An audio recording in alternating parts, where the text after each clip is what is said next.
everybody, Erica Slater Marshall here from Real Estate One and Traverse City Real Estate today. I'm coming to you from Bel Air.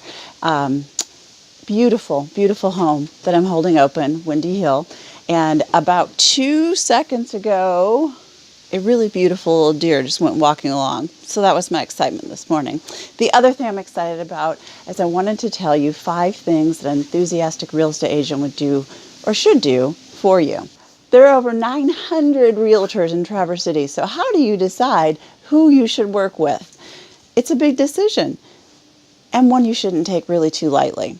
A lot of realtors will start the conversation with you with, hey, let me do a current market analysis of your property and tell you what it's worth. Well, that's great, but what about your needs and your goals and the timeline you want to work within?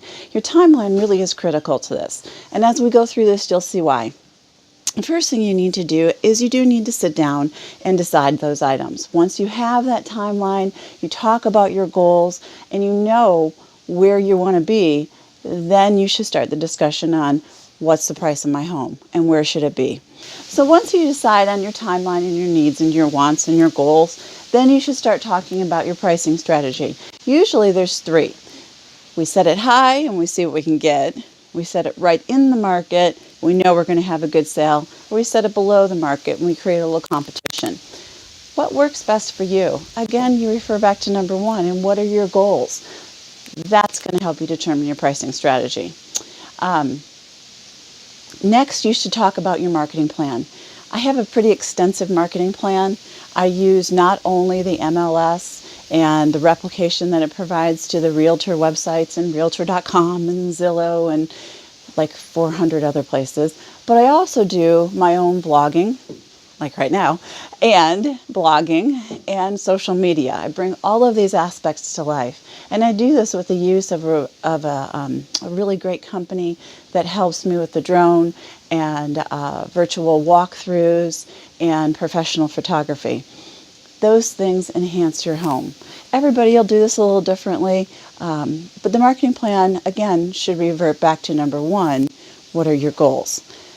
After you establish what the realtor's marketing plan is, my next step, and this should be important to you, I do a lot of open houses, like right now, and I find that this has really been effective for me. Not for everybody, but for me it has. In fact, 3 of my last sales were from people who walked into my open house. And, we really weren't thinking about this, but now that we're here, the rest is history. And they closed. So, open houses. I believe in them. I do a lot of them. If you can't get people in the house, how are you going to sell it? Finally, how do you want your realtor to communicate with you? I have some clients that are text me, just text me. Others, they don't even own a cell phone. So, for them, it's a lot of face-to-face. It's a lot of picking up the phone and calling. But what works best for you? And that communication plan is critical. Set your expectations with your realtor. Hey, I want you to check in with me once a week. Or just let me know when something big happens. Whatever it is, it needs to work for you. Then ask your realtor some questions. You're interviewing them. It's a job interview. So how do you approach the sale of your home? Question number 1. How would you price my home, and what did you do to come to that price conclusion? Test them on their research. What's going on in your subdivision? What's going on in Traverse City or Bel Air or Beulah or with lakefront property? All of those are very, critical and crucial questions. Then also ask them, what will you do to market my home? I am not the put the sign in the fence realtor and walk away. So ask them, what are they going to do? You may also want to ask them, how many followers do you have on Facebook, Instagram, Twitter, all those fun things? That's reach, guys. If they're putting your house out there, they're reaching those people. And then ask them, what are your views on open houses? What can I expect from you? And how and when will I hear from you?